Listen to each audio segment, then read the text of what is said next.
मुझे लगता है कि वाल्मीकि रामायण छोड़ दीजिए तो रामचरितमानस और जितने सारे रामायण के रूप हैं, ये शायद विश्व में सबसे अधिक चर्चित नायिका और नायक हैं।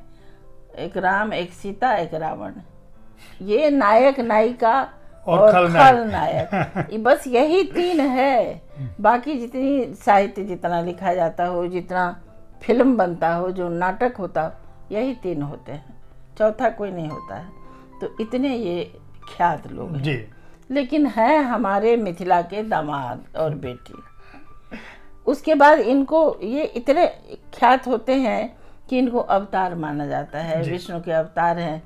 सबसे ज़्यादा जिनका नाम लिया जाता है वो चाहे साहित्य में हो, संस्कृति में हो या सियासत में हो, वो यही बेचारे हैं, राम जी। अब तो राम बेचारे हैं हम लोग की दृष्टि से, वो दामाद हैं लेकिन बेचारे हैं। जैसे दामाद आते हैं हमारे यहाँ तो आप उनके आँख में काजल लगा देते हैं, आप उनको आलता पहना देते हैं और वो बेचारे चुपचाप सुनते रहते हैं, देखते रहे, क्या करेंगे। ठीक वही स्थिति राम की दिखाई देती है मुझको। चाहे जो हो, सीता सुखी नहीं रही, ये भावना सबों के मन में है। अब सीता जो हैं, फिर भी सीता अंततः अंतिम समय तक उनसे प्रेम करती रही, इतना तो मानते हैं जी। सब मानते हैं। राम भी करते रहे, क्योंकि राम ने सीता को निर्वासित करके आत्मनिर्वासन भी एक तरह से ले लिया।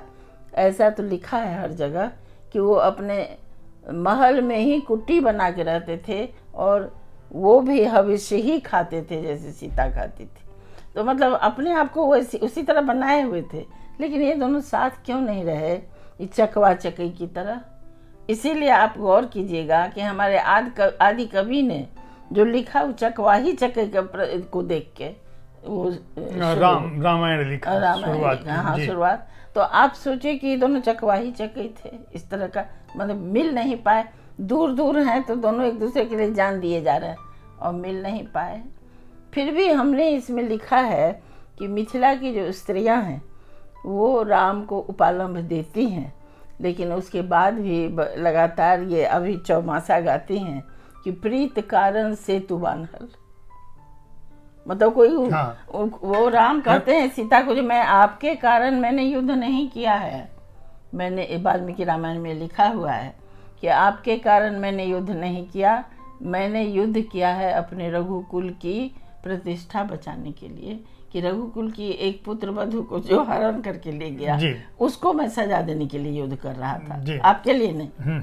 लेकिन मिथिला की स्त्रियां ये नहीं मानती हैं, वो कहती हैं आपने प्रीति के ही कारण से तो बांधा, युद्ध करने नहीं, आप अपने प्रेम के कारण आपने सेतु बांधा है। तो हम लोग ये मानते हैं। तथापि हम इसमें लिखने का मेरा यही कारण है कि सीता तलाश करती हैं कि कौन सा कारण था जो राम हमको इस तरह से बार बार लांछित करेंगे या करते हैं।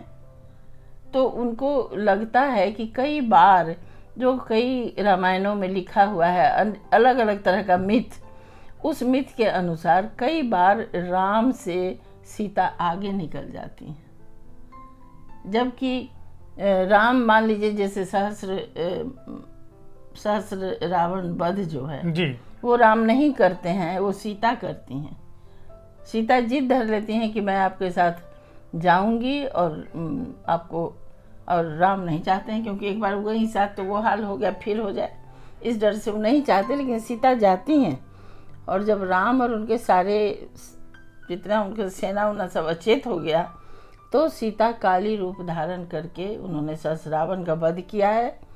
और काली का रूप जो है, जब शिव देखते हैं कि अब तो भाई अब सेना वध हो गया और ये लोग अपने सेना को भी अब वध कर रही हैं, तो उनके सामने आके लेट जाते हैं, जो जीभ निकाल के शर्मा जाती हैं और तब सीता रूप में आ जाती हैं। तो इसमें दो भाव है जी। एक भाव ये है कि तब राम के मन में, आराम तो अब मन चेत में आ जाते हैं सब, तो दो भाव ये है कि एक तो राम के मन में ये होता है कि मैं हार गया हूँ, यही फिर आगे निकल गई। दूसरा भाव, उन्होंने सीता बनते हुए उससे पहले काली को देखा, तो उनके अंदर की वो छवि टूट गई। वो जो सुंदर सीता थी कोमल सीता थी, वो छवि अब उनके मन में नहीं रही। तो हम इसमें हमने लिखा है, जो आप आगे पढ़ेंगे या जो भी पढ़ेगा, कि सीता को की वो छवि जब कोमल क्षण इनके बीच आता है राजमहल में आके, तब इनके अंदर ये भाव उठता है हमेशा कि ये क्या हो रहा है, ये तो काली है। मतलब चेहरा सामने में सुंदर सीता दिख रही है, तिरोहित हो जाती हैं और सामने में आ जाती हैं काली। तो उस रूप से कोई बहुत प्रेम नहीं करके रह सकता है।